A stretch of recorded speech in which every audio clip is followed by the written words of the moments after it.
Nuestra segunda entrevista del día y tengo el gran gusto de presentarles a un columnista, un periodista chileno que yo lo sigo con mucho interés, escribe sus columnas en el diario La Tercera y son columnas muy interesantes, uno de los periodistas más influyentes en Chile y que acaba de escribir un libro estupendo que se llama, se lo pueden poner en pantalla por favor, Cómo destruir una democracia, donde lo que hace es un recuento sobre las personalidades de América Latina que se están encargando de, a través de un liderazgo autoritario, de destruir la democracia. Daniel, bienvenido al programa. Estás, mucho gusto de estar acá y gracias por tenerme. Cuéntanos, por favor, ¿de qué se trata este libro estupendo donde haces un recuento de personalidades políticas de la región, desde Trump, Milei, para darnos cuenta de cómo se está destruyendo la democracia en el continente?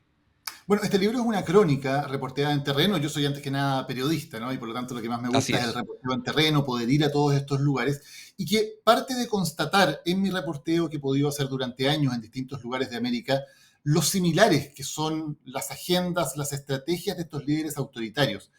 Veo que hay una especie de manual que el líder sea de izquierda o de derecha. La verdad es que aquí la ideología es más bien una excusa. Utilizan para aprovechar las debilidades que tiene la democracia, la insatisfacción de los ciudadanos con la democracia por distintas razones y proponer entonces al pueblo una forma de gobierno distinta en la cual básicamente ellos terminan exigiendo para sí el poder total.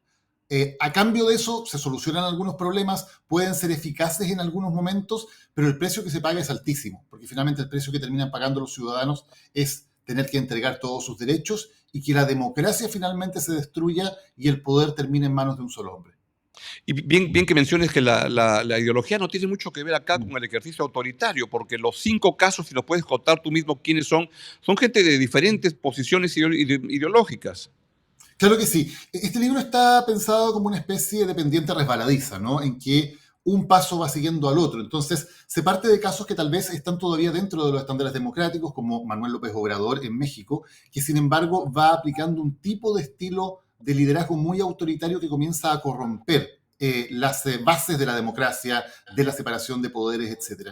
En el segundo paso pongo a Javier Milei en Argentina, básicamente por la manera en que su discurso tan agresivo, tan violento contra cualquiera que no piense como él, también va haciendo imposible cualquier tipo de convivencia democrática. Luego ahí están los líderes en portada, ¿no? El Ahí tercer está, paso es Donald Trump en Estados Unidos, que derechamente ya claro. intenta implantar una dictadura en un país donde eso parecía prácticamente imposible, lo que demuestra que no hay ningún país, ninguna sociedad que esté libre de este tipo de líderes.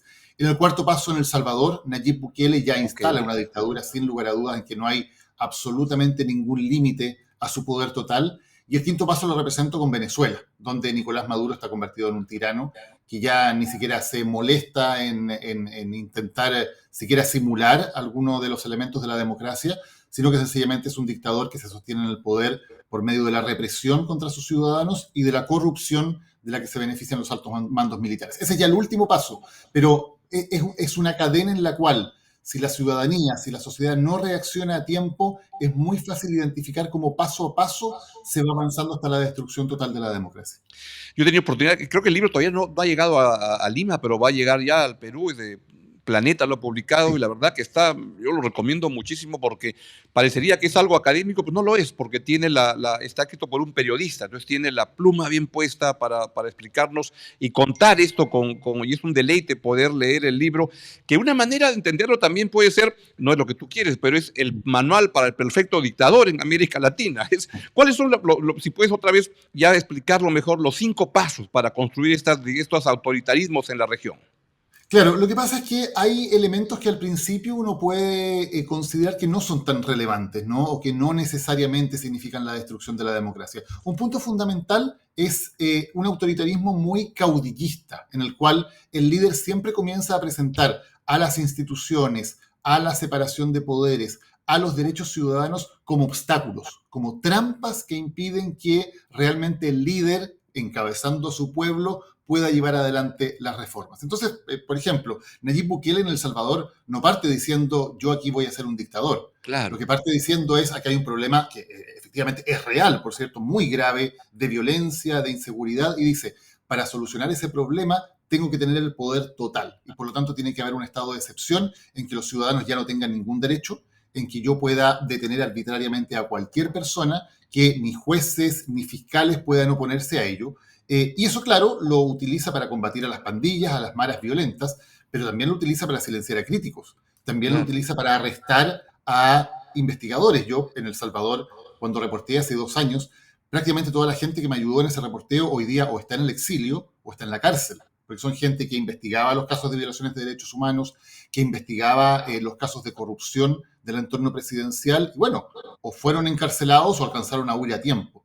Entonces, ese es un primer paso que es muy importante, cómo este líder va logrando que la ciudadanía, en muchos casos voluntariamente, porque son líderes claro. populares que tienen apoyo popular, vaya entregando, vaya renunciando a sus derechos. Se pone también a cualquiera que sea crítico como un enemigo del pueblo, que es una Del frase que pueblo, estos líderes así suelen es. usar. Entonces, eso incluye a los medios de comunicación, incluye a la prensa, incluye a organizaciones de derechos humanos, a ONGs, muchas veces a iglesias.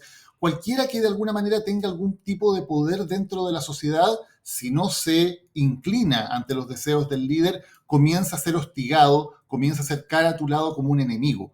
Porque para estos líderes, los elementos básicos de la democracia liberal, que por ejemplo que tú y yo podamos tener esta conversación, que podamos ser críticos, que podamos estar en desacuerdo, esos elementos los consideran nocivos. Y Mm. por lo tanto lo que hacen es que cualquier persona que sea crítica debe ser caratulada como enemigo, debe ser hostilizada, insultada, perseguida y cuando ya la dictadura se establece, bueno, exiliada o encarcelada. Y de alguna manera te pregunto si es que esto, el origen del problema es que a veces las democracias no están solucionando problemas y hacen que la gente busque maneras desesperadas o ir por el atajo para poder resolverlos, y ahí entra un aspirante autoritario para dar cuenta y decir, yo te lo resuelvo, a cambio de me entregas todo el poder. Totalmente, es un punto muy importante, Augusto, y por eso este libro también funciona como una advertencia, porque en cada uno de los países se va mostrando. Yo en primer lugar, quiero empatizar con los ciudadanos. Esto no es un libro que pretenda decir, que pretenda partir de acusar a los ciudadanos de ser cómplices, sino parte de decir, bueno, hay Claro. situaciones que son objetivamente muy graves, en las cuales la democracia no está dando una respuesta adecuada. Se produce, por lo tanto, una distancia muy grande entre la ciudadanía y los ideales democráticos, y es ahí, sobre problemas reales, que son efectivos, que afectan la vida de las personas, que estos líderes encuentran su oportunidad. O sea, no habría un Chávez y luego un Maduro en Venezuela si no fuera porque efectivamente había un problema muy grave de corrupción y de pobreza en un país que tenía todas las riquezas de Venezuela. No habría un Bukele en El Salvador si es que efectivamente no hubiera habido un problema muy real De con la inseguridad, violencia de las claro. pandillas. O Milei en Argentina. ¿Por qué los argentinos votan por un personaje como Milei? Bueno, porque hay un problema de hiperinflación y de hipercorrupción generado por el kirchnerismo que realmente los tiene desesperados. Entonces, siempre son problemas reales, problemas efectivos que en el libro se tratan, se muestran en terreno por cómo afectan la vida de las personas, y es esa situación la que estos líderes, de manera muy talentosa, porque son líderes talentosos, Sin duda. carismáticos, logran entender para poder concentrar el poder. ¿Por qué eliges a estos cinco y no a otros? Me preguntaba mientras lo leía, ¿por qué Daniel Ortega no está, o Díaz Canel no está, o no, los Castro? Porque sí son dictaduras abiertas y en cambio estos otros son como democracias que funcionan como democracias, pero con muchos defectos. Por supuesto. Sí, precisamente porque me interesaba mostrar este fenómeno. Porque en el caso de Cuba, absolutamente nadie tiene ninguna duda de que es una dictadura, en que Claro. tienen el poder desde 1959, en que no hay elecciones pluralistas, en que no hay libertad de expresión. O sea, es un caso que creo que todos entendemos bastante bien. Estos casos, lo interesante que tienen es que se van presentando como democracias, incluso se presentan como democracias mejores o Así democracias más es. perfectas, ¿no? Porque dicen, bueno, pero si aquí el pueblo participa, o aquí hacemos plebiscitos, o acá hay una relación directa entre el pueblo y el líder, sin pasar por todas estas instituciones corruptas, que el Congreso, que un poder judicial independiente. Se presentan como una mejora de la democracia. Y eso me parece que hace que estos casos sean tan interesantes. Por cierto, Cuba, no tengo ninguna duda de que es una dictadura. Nicaragua, como bien tú dices, también el caso de Daniel Ortega, sin duda es una dictadura. Pero me pareció que estos 5 casos representaban muy Claro. bien esta especie de tránsito en la cual partimos desde democracias, partimos desde líderes que al principio son democráticos, llegan al poder democráticamente. Todos estos líderes llegan de manera democrática al poder y van usando desde dentro del poder para ir destruyendo las instituciones. Eso como fenómeno me pareció muy interesante y por eso elegí a 5 líderes que graficaran diferentes momentos, porque obviamente López Obrador no es lo mismo que Maduro, por supuesto que no, pero marcan cómo si un proceso no se va deteniendo, puede llegar a lo que está pasando, por ejemplo, hoy día en Venezuela. Fujimori puede ser, desde tu punto de vista, uno de los fundadores o patrocinadores de este esquema de manejo político reciente en el continente, porque tiene 30, 40 años. Totalmente, y es un muy buen ejemplo, Augusto, que pones, porque la historia de Fujimori en Perú es muy similar. Perú enfrentaba, obviamente, a fines de los 80 una situación muy, muy dramática debido a la violencia terrorista y debido a la hiperinflación al final del gobierno de Alan García. No había una solución desde dentro del sistema democrático que los ciudadanos consideraran que podía resolver esos asuntos. Llega Fujimori, un outsider absolutamente, y muy rápidamente aplica exactamente esto. Es efectivo en un primer momento en lograr la detención de Abimael Guzmán de Sendero Luminoso, en lograr controlar la hiperinflación y aprovecha esa efectividad que tiene al principio para dar un autogolpe, para cerrar el Congreso y para quedarse con el poder total, y así lo hace durante los siguientes años. Entonces, me parece que es un caso también de manual muy similar en una generación previa, si se quiere, pero donde aplica exactamente lo mismo. Una democracia que no da resultados, ciudadanos desesperados por la situación, un outsider que llega al poder Y alguien democráticamente, que resuelve cosas. que resuelve cosas de manera efectiva, porque es verdad que la democracia muchas veces puede ser farragosa, puede ser burocrática, puede ser difícil. Él dice, bueno, si ustedes quieren que esto se resuelva y muestra algunos resultados al principio, efectivamente, denme el poder total porque el Congreso está contra ustedes, porque las élites políticas están contra ustedes y yo soy el único que está trabajando por ustedes. Entonces creo que es un ejemplo de manual de cuáles son las condiciones, de cómo esto empieza y de cómo esto termina. Porque esto, y la Claro. historia de América Latina es clarísima, esto siempre termina mal. Siempre estos líderes luego usan ese poder para concentrarlo en sus manos, para reprimir a los opositores, para corromperse. O sea, el manual y la historia está clarísima. Sabemos cuál es el inicio, sabemos cuál es el desarrollo y lamentablemente sabemos cuál es el desenlace. Estos 5 líderes que has escogido son como los chicos malos del continente. ¿Hay buenos? ¿Quiénes serían, tu punto de vista, buenos ejemplos de líderes democráticos que, a pesar de los problemas, pues van sacando, que no destruyen democracias A para mí resolver generalmente problemas? hablar de líderes buenos me gusta hablar de sociedades sanas, ¿no? Que logran entender que si bien hay problemas, porque todas las sociedades tienen problemas serios, la Y forma seguro arrancas con finalmente. Uruguay, que es el clásico Correcto, bueno, ejemplo. es un caso muy, muy evidente, ¿no? Que es una sociedad en donde me da la impresión que hay todavía un consenso mucho mayor, en cuanto primero que hay una democracia que da la impresión de que funciona mejor, que es capaz de ir generando soluciones a las dificultades, y segundo que entiende que las soluciones no pasan por líderes caudillistas.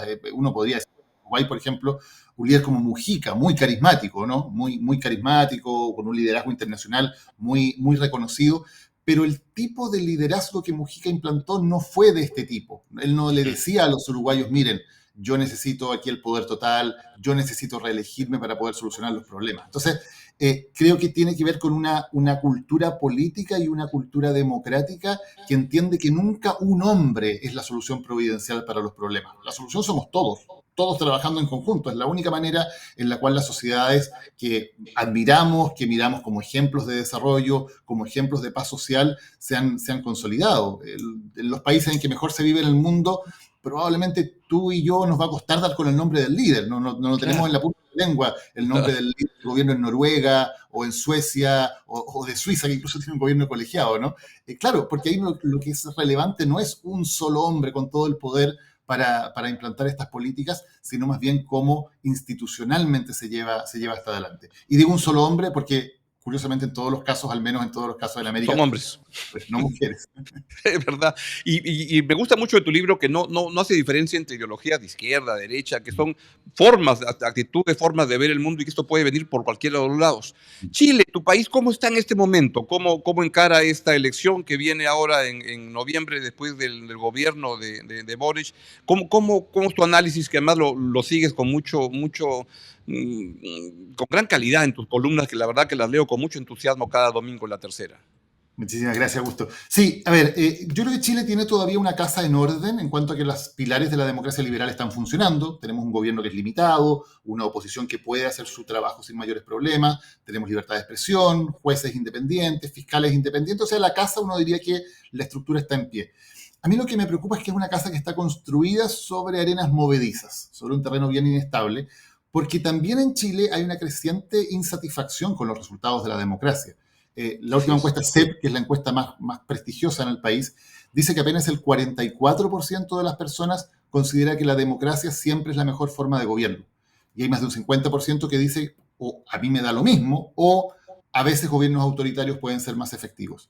Sobre la inseguridad, la violencia, que en Chile, como gran parte de América Latina, es la mayor preocupación de los ciudadanos, hay una mayoría que dice que un gobierno autoritario sería más efectivo que un gobierno democrático en poder controlar la situación de violencia. Entonces, hay un cierto mar de fondo social que hace que si surgiera un líder carismático, sin escrúpulos, autoritario, que quisiera utilizar estos miedos para concentrar el poder, posiblemente podría tener apoyo para llevarlo adelante. Entonces, ese es un hecho que me parece que es preocupante. Y como yo digo, este libro es una advertencia para países como Perú, para países como Chile también, en cuanto a lo que puede ocurrir en circunstancias como estas.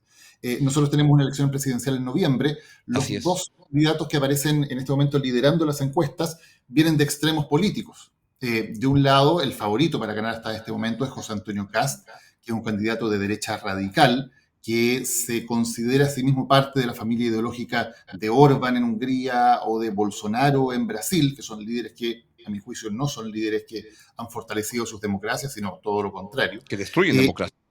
Exactamente, que han destruido democracia, o lo han intentado al menos. En Brasil pudieron parar a Bolsonaro, pero él intentó hacer, bueno, todos sabemos, un golpe de Estado exactamente igual que Trump. Y del otro lado, como candidata de la izquierda, hay una candidata del Partido Comunista, Janet Jara, que si bien ella ha demostrado en general credenciales democráticas, fue una ministra que se desenvolvió de manera bastante impecable en ese sentido, como ministra del Trabajo, viene en un partido que, en donde parte importante del partido sigue respaldando a Cuba, sigue diciendo que Venezuela hay que respetar sus procesos y que son democráticos, incluso tienen relaciones con Nicaragua, incluso le envían saludos de cumpleaños a los líderes de Corea del Norte. Y Claro. por lo tanto, si bien ella ha tenido un comportamiento bastante más democrático, es sin duda preocupante que venga de un partido que ha sido, diría yo, selectivo en su apoyo a las democracias y en su condena a las dictaduras. Cuando son de izquierda, las dictaduras no son dictaduras. Es igual que en la izquierda peruana, que le pregunta si Venezuela es una democracia, una dictadura, y no pueden responder. Y se enredan simplemente por no decir lo que no quieren decir, que soportan y respaldan ese tipo de Lo que es gobiernos. evidente, ¿no? ¿Cuál es el legado del gobierno de Boric? Mm. El gobierno de Gabriel Boric asumió, claro, con una promesa de cambios muy radicales. El programa de gobierno de su coalición de Apruebo Dignidad era un programa de transformaciones estructurales muy profundas, que sin embargo no tenían un soporte ciudadano fuerte. Boric en la primera vuelta de las elecciones saca el 26% de los votos apenas, saca muy pocos parlamentarios. Y claro, luego en segunda vuelta gana básicamente porque había un voto que no quería votar por José Antonio Kast, mismo candidato de ahora que se presentaba también por la derecha radical. Entonces Boric gana más bien con votos prestados, no con una amplia mayoría social para llevar adelante su programa de gobierno. Muy pronto además sufre una derrota política muy grave porque se había jugado por un proyecto de nueva constitución elaborado por la Convención Constitucional que es rechazado por el 62% de los chilenos. Y después de eso, Boric entiende que no tiene las mayorías para llevar adelante su programa y se apoya en políticos más bien experimentados de la centro-izquierda tradicional, vinculados a la Concertación, que fue la coalición que gobernó por 20 años después de la dictadura de Pinochet en Chile. Y por lo tanto ha hecho un gobierno básicamente que uno podría considerar de centro-izquierda moderada, tradicional, en que le ha costado mucho poner sus temas, porque hoy día los grandes temas de discusión son por un lado la violencia, la delincuencia, y por otro lado el crecimiento económico. Son Hmm. dos temas en los cuales él no tenía propuestas demasiado claras. Él venía más bien a hablar de la desigualdad, a hablar de transformaciones radicales del modelo económico, y nada de eso lo ha llevado adelante. Entonces es un gobierno que se ha mantenido a flote, que se ha mantenido dentro de los cauces democráticos, y algo que uno no tiene que dar por descontado y por lo tanto se valora, digamos, que ha sido un gobierno totalmente respetuoso de la democracia y de la separación de poderes, que ha mantenido una popularidad en torno al 30 o 35%, pero que ha sido un gobierno más bien de administración, que no ha logrado llevar adelante grandes cambios ni grandes reformas, y que hasta cierto punto ha terminado gobernando con una agenda más bien impuesta desde la oposición que con la agenda que ellos mismos querían llevar adelante como coalición de gobierno.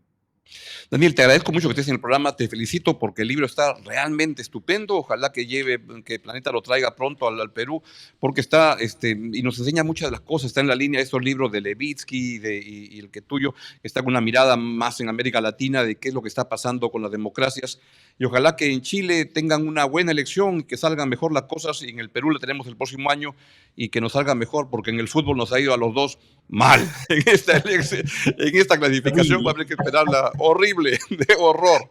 Se clasificaban ter- 7 de 10 y nos quedamos fuera Chile y Perú. Te envío un gran increíble. abrazo, un agradecimiento que estés en el programa. Muchísimas gracias a ti, Augusto, por la conversación y saludos también a todos tus auditores. Ha sido Daniel Matamala, un estupendo periodista chileno que ha escrito un estupendo libro y que la verdad que se lo recomiendo muchísimo.